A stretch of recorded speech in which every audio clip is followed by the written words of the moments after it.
देखो, बहुत लोगों को था इंतजार कि निमसेट का फॉर्म कब निकलेगा, एग्ज़ाम कब होगा। ठीक है, तो अब आपका इंतज़ार ख़त्म हुआ। निमसेट का फॉर्म आपका आउट हो चुका है, एप्लीकेशन फॉर्म।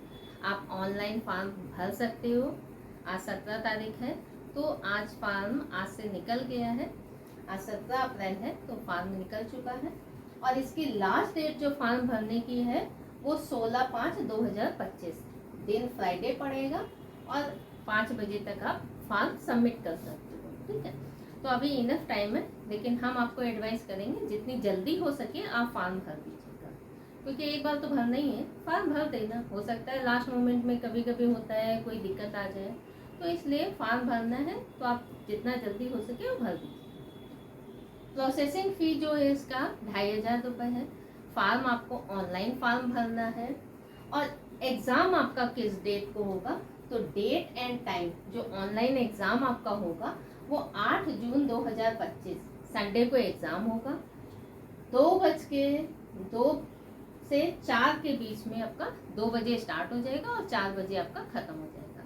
बट जब जो अब निमसेट के जो अब एग्ज़ाम हो रहे हैं, तो वो टाइम स्लॉट आपका फिक्स कर दिया है। अभी हम उसके भी डिटेल में इंफॉर्मेशन देंगे, तो पहले ये इम्पोर्टेंट इन्फॉर्मेशन है, आप इसको नोट कर लीजिए। फिर उसके बाद हम डिटेल में इंफॉर्मेशन देते हैं कि कितना आपको टाइम मैथ्स के लिए मिलेगा, कितना रीजनिंग के लिए मिलेगा, कंप्यूटर के लिए कितना मिलेगा, और इंग्लिश के लिए आपको कितना टाइम मिलेगा, नंबर ऑफ क्वेश्चंस कितने हैं, निगेटिव मार्किंग है कि नहीं है, और है तो कितनी है, तो सारा डिटेल में हम करेंगे। तो पहले ये नोट कर लीजिए।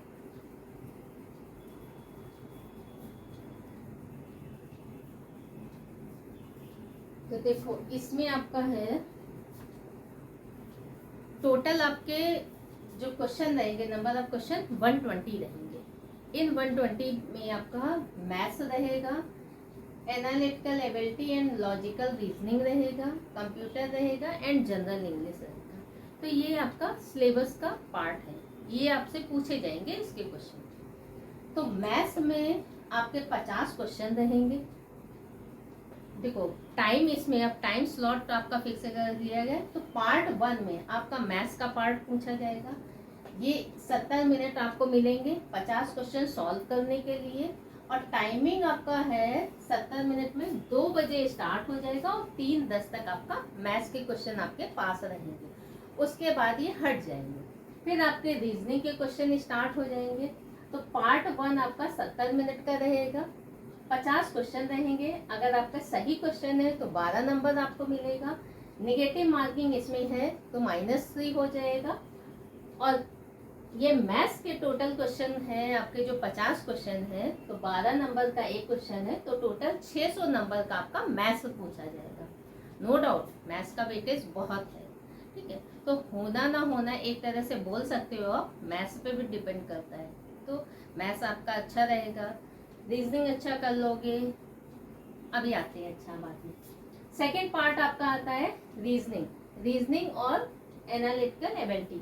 इसमें आपका देखो, जो 40 क्वेश्चन आपके आएंगे, तो 40 क्वेश्चन में 40 क्वेश्चन आपके रीजनिंग के नहीं रहते हैं। इसमें आपका क्वांटिटेटिव एप्टीट्यूड भी रहेगा, जैसे आपका कुछ मैथ से रिलेटेड पार्ट रहेगा, लाइक आपका रेशियो रहेगा, मिक्सचर रहेगा, एज वाले हैं क्वेश्चन वो आपके रहेंगे, परसेंटेज से रिलेटेड आपके क्वेश्चन भी पूछ सकता है। तो 40 क्वेश्चन आपके रीजनिंग में रहेंगे। अगर एक क्वेश्चन आपका सही हुआ तो आपको 6 मार्क्स मिलेंगे, निगेटिव है तो 1.5 हो जाएगा, ये आपके प्लस हो जाएगा, ये निगेटिव मार्किंग है। और टोटल आपका रीजनिंग का जो पार्ट है, जो 40 क्वेश्चन आपके पूछे जाएंगे, वो 240 नंबर के रहेंगे। इसमें आपको 30 मिनट मिलेगा, 30 मिनट में आपको 40 क्वेश्चन सॉल्व करने हैं। थर्ड पार्ट आता है, थर्ड पार्ट आपका 20 मिनट का आपको मिलेगा, 20 मिनट का टाइम मिलेगा। 3:40 से लेके 4 बजे तक आपका ये टाइम स्लॉट बुक किया गया है इसका। इसमें कंप्यूटर और इंग्लिश के आपके क्वेश्चन रहेंगे। कंप्यूटर के इसमें 20 क्वेश्चन रहेंगे, एक क्वेश्चन सही है अगेन आपका 6 नंबर मिलेगा। निगेटिव मार्किंग है 1.5 आपका हो जाएगा अगर कोई गलत होगा। टोटल आपका 120 नंबर जो है ये आपका कंप्यूटर का है। जनरल इंग्लिश के आपके 10 क्वेश्चन रहेंगे, एक क्वेश्चन सही होने पे +4 मिलेगा, और निगेटिव मार्क है तो -1 आपका हो जाएगा, और 40 नंबर आपके इंग्लिश के हैं। तो देखो टोटल कितने हो गए नंबर ऑफ क्वेश्चन, 50 और 10, 50 और 40, 10, 50, 100, 200, तो 120 टोटल क्वेश्चन हो गए। टोटल मार्क्स कितने हैं, 600, 240, 120 और 400, तो 1000 मार्क्स का आपका ये एग्जाम होगा। तो मैथ्स का क्वेश्चन आपका जो रहेगा 50 क्वेश्चन का जो आपका रहेगा, तो 70 मिनट आपको मिलेंगे। 70 मिनट में आपको 50 क्वेश्चन सॉल्व करते हैं। तो देखो मैथ्स का वेटेज, नो डाउट मैथ्स का वेटेज आपका रहता है, और होना ना होना एक तरह से बोल सकते हो आप कि मैथ्स पे डिपेंड करता है, लेकिन ये नहीं बोल सकते हो कि 100% मैथ्स पे ही डिपेंड करता है। अगर किसी पर्सन ने ये सारे क्वेश्चन भी अटेम्प्ट कर लिए, पहली बात तो 100 में 100 क्वेश्चन किसी के अटेम्प्ट होते नहीं है। अगर मान लेते हैं यहाँ पे 120 क्वेश्चन है, तो 120 क्वेश्चन में 120 क्वेश्चन कोई भी बच्चा नहीं बनाएगा, मानते हो बात? उसमें कुछ क्वेश्चन छोड़ेंगे और कुछ अटेम्प्ट करेंगे। तो आप लोगों का बुद्धिमानी ये होगा, चाहे आपका मैथ्स का पार्ट हो, चाहे रीजनिंग का पार्ट हो, चाहे कंप्यूटर का पार्ट हो, चाहे आपका इंग्लिश का पार्ट हो, बुद्धिमानी ये रहेगा कि जो आपका टाइम स्लॉट फिक्स है, तो सबसे पहले आप उसमें पहले आप देख लो कौन कौन से क्वेश्चन आपसे बन रहे हैं। जो बन रहे हैं फटाक से पहले उन क्वेश्चन को अटेम्प्ट कर लो, बना लो, ठीक है। उसके बाद जो टाइम बचेगा उसमें रिमेनिंग वाले टाइम को आप चेक करना कि कौन सा क्वेश्चन बन सकता है। हो सकता है किसी किसी में 50-50 हो, तुक्का मारने वाला। बहुत सारे टीचर तुक्का मारना भी सिखाते हैं, लेकिन पता नहीं, हम एडवाइस नहीं करते हैं कि तुक्का मारो। अगर आप कंफर्म है तो आंसर पे टिक कर दो, क्योंकि निगेटिव मार्किंग भी आपका बहुत पीछे ले जा सकती है ना। फिर आप देख लेना आपका, क्योंकि उस समय आप अंडर प्रेशर रहोगे, टाइम आपका दिया रहेगा, टाइम के अकॉर्डिंगली ही आपको आंसर सॉल्व करना है। जितने भी क्वेश्चन है 50 में अगर आप 40 क्वेश्चन भी बना ले रहे हो तो अच्छा है। रीजनिंग में आ रहे हैं, रीजनिंग बहुत आसान होता है। रीजनिंग का अगर हम बात करें तो इस बार NIT ट्रिची आपका एग्जाम कंडक्ट करा रहा है, तो इसमें आपका पैराग्राफ और लॉजिकली जो फैक्ट से रिलेटेड क्वेश्चन होते हैं वो जनरली पूछता है। लाइक आपका सेलॉक्स पूछ लेगा, स्टेटमेंट से रिलेटेड आपके क्वेश्चन पूछ लेगा, जिसमें लॉजिकली आपको सोचना होगा। तो स्टेटमेंट है उससे रिलेटेड आपके क्वेश्चन रहेंगे। बाकी आपका ब्लड रिलेशन है, आप MCA का सिलेबस देख लीजिएगा मेरे YouTube चैनल से, आपको आइडिया लग जाएगा, ठीक है। तो ये आसान है, ये पार्ट आप चाहोगे तो 30 मिनट्स में ये आप क्वेश्चन अटेम्प्ट कर सकते हो, इसमें कोई टेंशन नहीं है। कंप्यूटर के क्वेश्चन आसान रहते हैं, फंडामेंटल आपका रहता है, तो फंडामेंटल में उतना ज़्यादा टफ नहीं रहता है। हाँ, एक दो आपका प्रोग्राम दे सकता है, तो प्रोग्राम देगा तो उसका आउटपुट निकालना रहेगा। तो जो कंप्यूटर बैकग्राउंड के बच्चे हैं उनको यहाँ पे फ़ायदा होगा, और जो मैथ्स बैकग्राउंड के बच्चे हैं उनको यहाँ फ़ायदा होगा। तो मोटा मोटी ये बोल सकते हो कि मिली जुली सरकार है, ठीक है। तो इसके लिए उतना टेंशन नहीं लेना। अगर कंप्यूटर वाले बच्चे यहाँ अच्छा करेंगे तो मैथ्स वाले यहाँ अच्छा करेंगे। और आप लोग जब निमसेट का एग्ज़ाम दे ही रहे हो तो आई थिंक आप कंप्यूटर भी पढ़े होगे, मैथ्स भी पढ़े होगे, इसलिए डरना नहीं है। जनरल इंग्लिश हम कभी भी किसी भी बच्चे को एडवाइस नहीं करते हैं कि आप इंग्लिश से रिलेटेड उसका तैयारी करें। देखो जो ये 10 क्वेश्चन है, 10 क्वेश्चन में इसमें सिलेबस फिक्स नहीं है, इंग्लिश का कोई सिलेबस फिक्स नहीं। अगर आपका सिलेबस फिक्स होता, जैसे आपका मैथ्स में आपके टॉपिक फिक्स हैं कि ये टॉपिक आपसे पूछे जाएंगे, ठीक है। तो इंग्लिश का कोई सिलेबस फिक्स नहीं, ऐसा नहीं है कि आपसे सिर्फ बोल देगा एक्टिव पैसिव भी पूछना है, ठीक है, एंटोनिम सिनोनिम्स पूछना है तो अथाह है, वर्ड पर पूछना है, ठीक है, तो अथाह है। तो इसलिए ये हम कभी एडवाइस नहीं करते हैं किसी भी बच्चे को कि आप इंग्लिश पे फोकस करो। जो क्वेश्चन आपसे बनने होंगे वो बन ही जाएंगे, जो नहीं बनने होंगे वो आप छोड़ ही दोगे। तो मेन आपको इसमें कंप्यूटर पे फोकस करना है। तो कंप्यूटर आप इसमें पढ़ोगे, इसमें रीजनिंग में आपके आसान क्वेश्चन रहते हैं, जितने भी हैं कम से कम आपके 25 क्वेश्चन ऐसे होते हैं रीजनिंग में कि जो आप वर्बली देखते ही आंसर टिक करोगे। हम बताते भी हैं बहुत बार कि कोडिंग डिकोडिंग आपको कंप्लीट सॉल्व नहीं करना होता है, कुछ टॉपिक ऐसे होते हैं जो आपको कंप्लीट सॉल्व नहीं होता है, तो वहाँ आप टाइम सेव कर सकते हो। सेम ऐसे ही मैथ्स में भी कुछ ऐसे क्वेश्चन होते हैं जिनका आपका रिजल्ट आपको पता होता है कि इसका ये रिजल्ट है, बस रिजल्ट देखो, आंसर टिक करो। तो ये भी नोट कर लीजिए, इसमें टाइम स्लॉट भी है, आप लोगों को पता ही है क्योंकि आप लोग फॉर्म भरने जा रहे हो, तो आइडिया होना चाहिए। तो ये नोट कर लीजिए। फिर नेक्स्ट उसमें आते हैं इंफॉर्मेशन।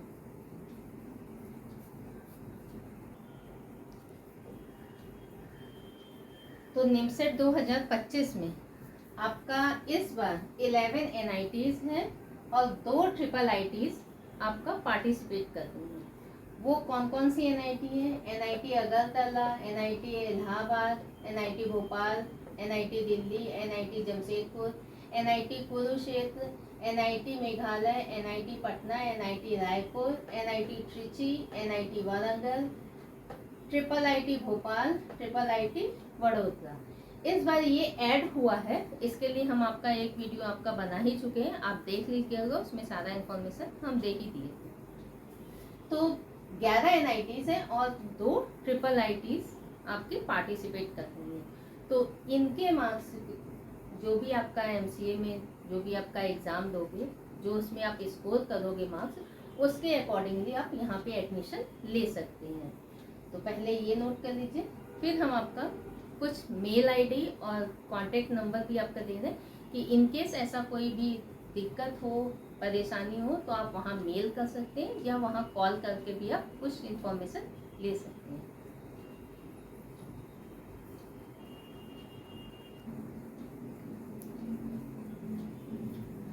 तो इस बार आपका जो एग्ज़ाम करा रही है वो NIT ट्रिची करा रही है। ये मेल ID है, मेल ID आप ये नोट कर लीजिए। हेल्पलाइन नंबर आपका 1 और 2 दोनों हेल्पलाइन नंबर है। अगर कोई भी क्वायरीज हो आप यहाँ पे कांटेक्ट कर सकते हैं। एग्ज़ाम आपका पता है, डेट बता दिए हैं, नंबर ऑफ क्वेश्चन बता दिए हैं, कितना नंबर का है वो बता दिए एग्ज़ाम। अब आपके पास कितना टाइम बचा है ये आप कैलकुलेट कर लीजिए। आपका एग्ज़ाम जून में है, अप्रैल ऑलमोस्ट मान करके चलिए ख़त्म ही है, ठीक है। तो ज़्यादा टाइम नहीं बचा है। हम आपको ये नहीं बोल रहे हैं कि आपको डरा रहे हैं, डराना मेरा काम नहीं है, लेकिन मेरा काम है कि हम हर अपने वीडियो में बोलते हैं कि आप लोगों का, अब तो आप लोगों का तैयारी हो ही गया होगा, पहले ये नोट कर लीजिए आप।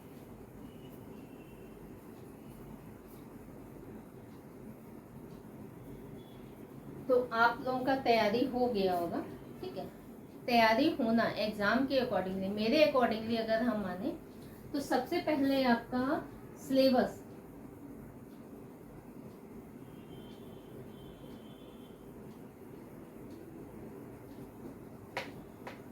सबसे पहले आपका सिलेबस कंप्लीट होना चाहिए। अगर आपका सिलेबस कंप्लीट है मतलब आपका 40% तैयारी मान करके चलो आपका हो गया है, सिलेबस कंप्लीट। क्योंकि बहुत सारे स्टूडेंट ऐसे होते हैं कि वो ऑलरेडी कुछ टॉपिक छोड़ देते हैं, चाहे वो रीजनिंग हो, चाहे कंप्यूटर हो, चाहे मैथ्स हो, चाहे इंग्लिश का तो हम बात ही नहीं करते, तो कुछ टॉपिक वो छोड़ देते हैं, ठीक है। तो छोड़ देने में मतलब आपने सिलेबस कंप्लीट नहीं किया, हो सकता है वही टॉपिक आपके एग्जाम में आ जाए। आप समझ रहे हो ना मेरा बात? एक एक नंबर का मारा मारी होता है एंट्रेंस एग्जाम में, ठीक है। तो आप अगर एक नंबर भी किसी बच्चे से कम लाए ना तो आप हजारों स्टूडेंट से पीछे चले जाओगे। तो ये एंट्रेंस एग्जाम है, तो इसलिए सिलेबस आपको सबसे पहले कंप्लीट करना है। सिलेबस कंप्लीट है तो मान करके चलो कि 40% आप एग्जाम क्वालिफाई कर लो। फिर भी आप 100% अभी एग्जाम क्वालिफाई नहीं कर पाए, 30% हम मानते हैं। जब आपका सिलेबस कंप्लीट हो गया है, इस सिलेबस के साथ साथ आप प्रैक्टिस भी चालू कर दो। मान लो आप मैथ्स का कोई टॉपिक पढ़ रही हो, आप रीजनिंग का कोई टॉपिक पढ़ रही हो, तो पढ़ना और एक समय से आना दोनों में अंतर होता है। क्वेश्चन हम सारा सिलेबस पढ़ लिए, सारा चीज हमें, लेकिन क्या एग्जाम में हम उतना स्पीडली परफॉर्मेंस दे पाएंगे? क्योंकि अब तो टाइम आपका स्लॉट फिक्स है। आप ऐसा नहीं है कि आप मैथ्स में महारत हासिल कर रहे हो, बाकी अदर्स में आप छोड़ दे रहे हो। अब आपको सारे सब्जेक्ट पढ़ने हैं, आपको मैथ्स में भी महारत हासिल करना है, रीजनिंग में भी करना है और कंप्यूटर में भी करना है। पहले जब एग्जाम होता था यही एग्जाम, तो क्या रहता था कि एग्जाम का टाइमिंग फिक्स है। अब कोई भी स्टूडेंट जिसको मैथ्स आता है वो मैथ्स में टाइम दे रहा है पूरा, रीजनिंग छोड़ दे रहा है, कंप्यूटर छोड़ दे रहा है, जितना रीजनिंग का बन रहा है। कोई होता था डायरेक्ट उसको कंप्यूटर आता तो कंप्यूटर के सारे क्वेश्चन बना रहा है वो, तो अपने अकॉर्डिंगली टाइम मैनेज कर लेता था।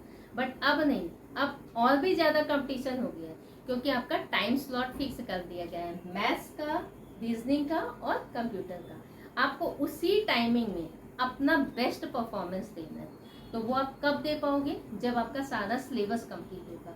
सिलेबस के साथ साथ आपका क्या होगा? प्रैक्टिस अच्छा होगा। कि आपका कोई भी है, आपका मैथ्स में कोई हो सकता है फंक्शन का क्वेश्चन आ जाए, हो सकता है आपका रैंकिंग से रिलेटेड रीजनिंग में कोई क्वेश्चन आ जाए, तो हो सकता है सिलॉग से रिलेटेड, तो आपको तुरंत माइंड स्ट्राइक होना चाहिए कि अच्छा इसका तो ये लॉजिक होता है, तो आप तुरंत अप्लाई कर दोगे और आपका आंसर आ जाएगा। ठीक है, तो 30% हम तब मानते हैं जब आपका प्रैक्टिस अच्छा हो, मतलब आपको फॉर्मूलाज रटे हैं, आप क्वेश्चन देखो और बस स्टार्ट कर दो, मतलब आपको लगे कि आपको 45 सेकेंड्स में ही आंसर देना है, इस टाइप की प्रिपरेशन आपकी होनी चाहिए। अगर कोई बात नहीं है, देखो हम ये नहीं बोल रहे हैं किसी क्वेश्चन में आपको हो सकता है 1 मिनट लग रहा हो, किसी में 2 मिनट लग रहा हो, तो किसी में हो सकता है आपका 20 सेकेंड या 10 सेकेंड ही लगे। तो ओवरऑल आप देखना, एवरेज आप निकालना, एवरेज निकालने में मान करके चलना आपका 45 सेकेंड्स में आपको एक क्वेश्चन बना लेना है, इस स्पीड से आप बनाना, और गलत भी नहीं होना चाहिए, क्योंकि उस समय आप क्या रहोगे?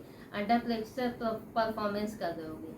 तो जब अंडर प्रेशर कोई भी परफॉर्मेंस करता है ना, तो बहुत सारी हड़बड़ाहट में गलतियां हो जाती हैं, वही गलती आपको नहीं करनी। इसीलिए हम बार बार बोलते हैं कि प्रैक्टिस मस्ट है। आना और एक प्रैक्टिस में होना, दोनों में अंतर होता है।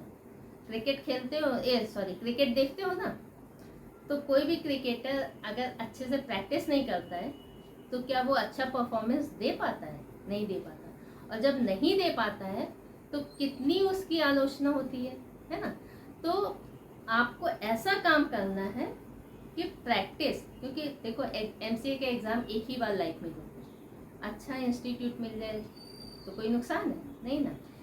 रात दिन एक करके, अब आपके पास ज़्यादा टाइम नहीं है, मान करके चलो आपके पास सिर्फ 1 महीना ही है, हम तो 1 ही महीना आपको बोलेंगे, आप उसको ज़्यादा बढ़ा लो वो बात अलग है, या मान लेते 1.25 महीना है, तो इन 1.25 महीने में आप रात दिन एक करके एग्ज़ाम का अच्छे से प्रिपरेशन कर दो, प्रैक्टिस कर लो।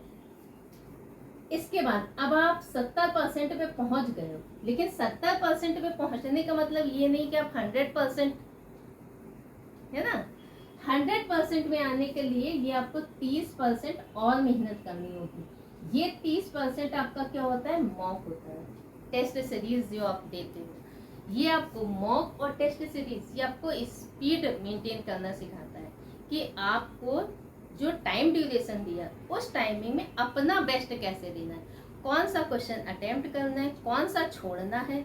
जिसमें ज़्यादा टाइम लग रहा है आप उस क्वेश्चन को एकदम छोड़ दो, जिसमें कम टाइम लग रहा है मस्ट है अटेम्प्ट करना ही है, क्योंकि सारे बच्चे जो आसान क्वेश्चन है वो तो अटेम्प्ट करेंगे ही करेंगे।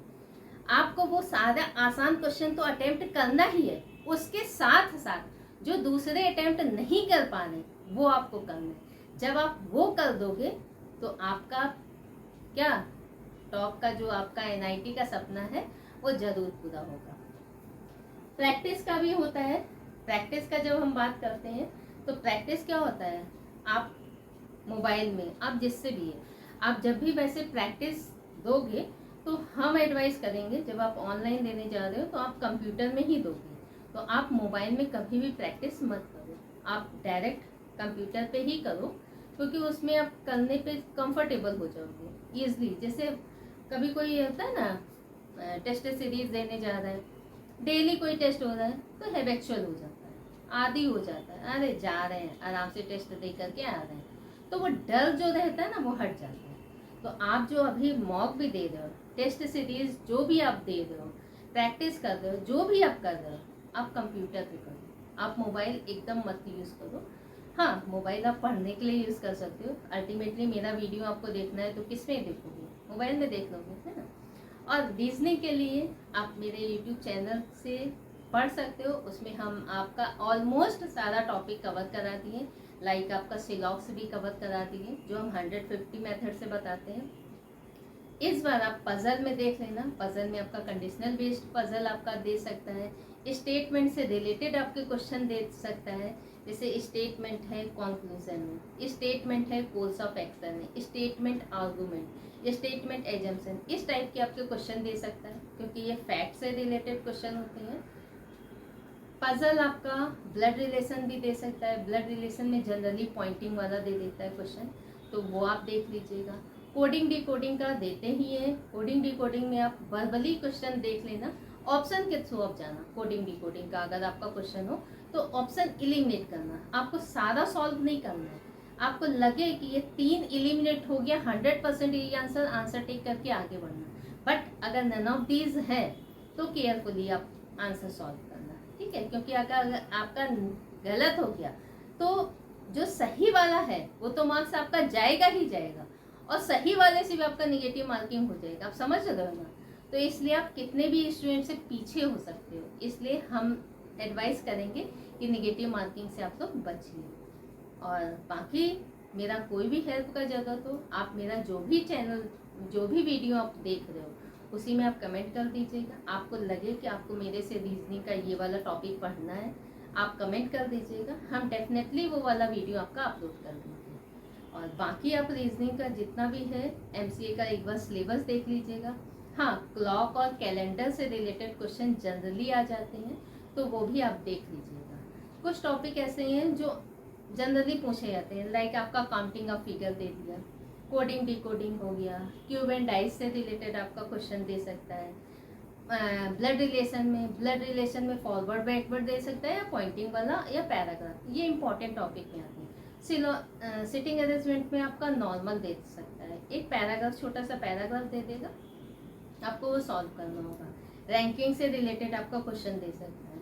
तो कुछ क्वेश्चन ऐसे होते हैं जिनके आप फॉर्मूलाज याद रखोगे ना तो आप स्पीडली वो क्वेश्चन सॉल्व कर पाओगे। तो आज के वीडियो में इतना ही रखते हैं, और जिसने भी मेरे चैनल को सब्सक्राइब नहीं किया है तो मेरी रिक्वेस्ट है कि आप मेरे चैनल को सब्सक्राइब कर लीजिए, नोटिफिकेशन आप लोग ऑन कर लीजिएगा, और वीडियो को लाइक और शेयर कर दीजिएगा। मेरे से रिलेटेड आपको कोई भी रीजनिंग में कोई भी आपको लगे कभी भी कि ये टॉपिक मेरे से पढ़ना है, तो आप जो भी वीडियो देख रहे हैं आप उस वीडियो में कमेंट कर दीजिएगा, तो हम आपका वहीं पे रिप्लाई भी करेंगे और वो वीडियो जरूर अपलोड कर देंगे। तो ऑल द बेस्ट।